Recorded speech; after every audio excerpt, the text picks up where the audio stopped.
السلام علیکم۔ جیسا کہ آج کل ان الفاظ کی وضاحت کر رہا ہوں جس کا ترجمہ جانور کر کے لوگوں کو ہدایت سے بہکا دیا گیا ہے، تو آئیے آج اسی سلسلے میں ایک لفظ ہے ثعبان، جس کا ترجمہ اژدہا کر دیا گیا ہے۔ تو دیکھتے ہیں کیا یہ واقعی اژدہا یعنی سانپ کی بات ہو رہی ہے یا کچھ اور ہے۔ اچھا، یہ لفظ قرآن میں صرف دو جگہ آیا ہے، ایک ہے سورہ اعراف یعنی سورہ نمبر 7 آیت نمبر 107 اور دوسری جگہ ہے 26 کی 32 یعنی سورہ شعراء اور آیت نمبر 26 کی 32۔ تو آئیے ان دونوں آیتوں کو دیکھ لیں۔ اس وقت میرے پاس حافظ نظر احمد کا ترجمہ ہے، پہلے اس سے بتا دیتا ہوں اور پھر جو بات حقیقت بن رہی ہے یہ بھی پیش کرتا ہوں۔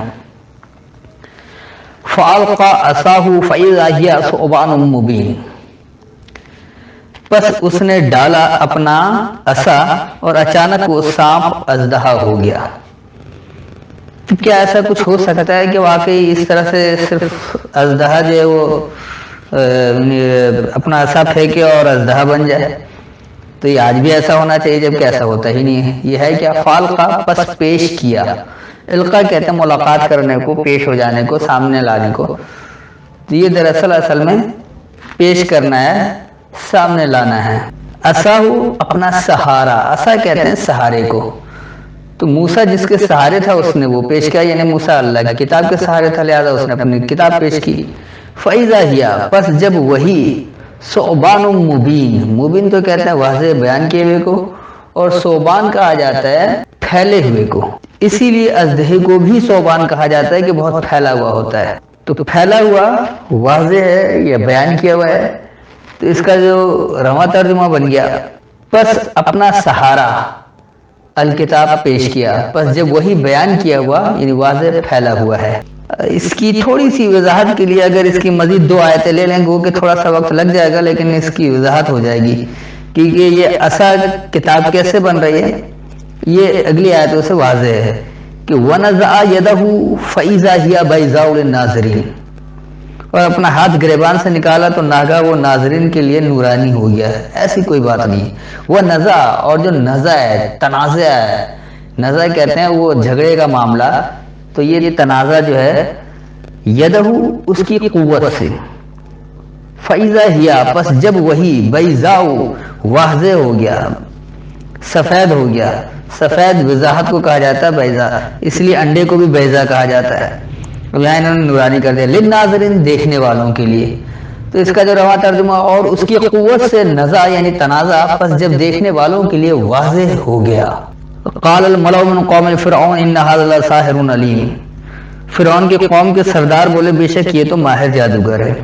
قال الملأ، تو کہا مشورہ کنندگان نے، من قوم فرعون، فرعون کی قوم میں سے، ان هذا، بے شک یہ، لساحر علیم، ضرور علم کا ساحر ہے، یعنی یہ ایسا علم رکھتا ہے، اس طرح کی باتیں کرتا ہے، اتنی مدلل گفتگو کرتا ہے کہ سامنے والے کو لاجواب کر دیتا ہے۔ ساحر اسی کو کہا جاتا ہے کہ جو باطل کو بھی اس طرح سے پیش کرے کہ وہ حق ثابت ہو، دوسروں کی بولتی بند کرا دے۔ تو اس کا رواں ترجمہ بن گیا، فرعون کی قوم سے با اختیار لوگوں نے کہا یا مشورہ کنندگان نے کہا کہ بے شک یہ ضرور لاجواب علم ہے، یعنی باطل کو حق ثابت کرنے والا علم ہے۔ تو یہ عصا اگر کوئی لاٹھی ہوتی تو یہاں علم کی بات نہیں ہوتی، لساحر علیم لفظ نہیں ہوتا، بلکہ صرف ساحر ہو جاتا، تو یہی کہ لساحر کبیر کہہ دیا جاتا ہے کہ بڑا ساحر ہے۔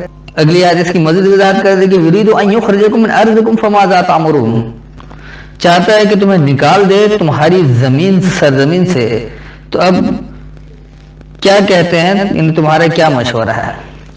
یرید، ارادہ ہے، ان یخرجکم، یہ کہ تمہیں خارج کر دے، من ارضکم، تمہاری زمین سے، فماذا تأمرون، پس کیا جو تم معاملہ دیتے ہو۔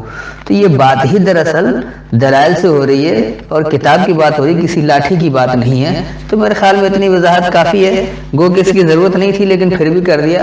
دوسری جگہ بالکل سیم یہی آیت ہے ثعبان کے حوالے سے، جو بتایا کہ 26 کی 32 ہے، تو یہاں بھی بالکل وہی الفاظ ہیں، فَأَلْقَى عَصَاهُ فَإِذَا هِيَ ثُعْبَانٌ مُبِينٌ۔ فالقہ یعنی پس پیش کیا ایسا ہو اپنے اپنا سہارا فیضا ہیا پس جب وہی صوبان مبین واضح پھیلا ہوا ہے، تو پس اپنا سہارا یعنی الکتاب پیش کیا پس جب وہی بیان کیا ہوا یعنی واضح پھیلا ہوا ہے۔ تو یہاں اس کی مزید تشریح کی ضرورت نہیں ہے، بالکل وہی بات ہے یہاں بھی ہے جو بات وہاں تھی۔ تو یہ صوبان دراصل کوئی اژدہا یعنی سانپ نہیں ہے، بلکہ صوبان پھیلی ہوئی بات، اتنی وضاحت اتنی پھیلی ہوئی کہ بالکل بیان کیا ہوا پھیلا ہوا ہے۔ جیسے آج بھی صرف خالص قرآن سے بات کی جائے تو ہر بات وضاحت کے ساتھ موجود ہے، جہاں حکم ہے اس کی تفصیل بھی ہے، ایسا ہے ہی نہیں کہ حکم ہے اور تفصیل ہے ہی نہیں، لیکن جس حکم کو قرآن سے ہٹایا گیا ہے تو اس کی تفصیل بھی یہاں نہیں ملتی ہے۔ تو بس اتنی وضاحت کافی ہوگی۔ السلام علیکم۔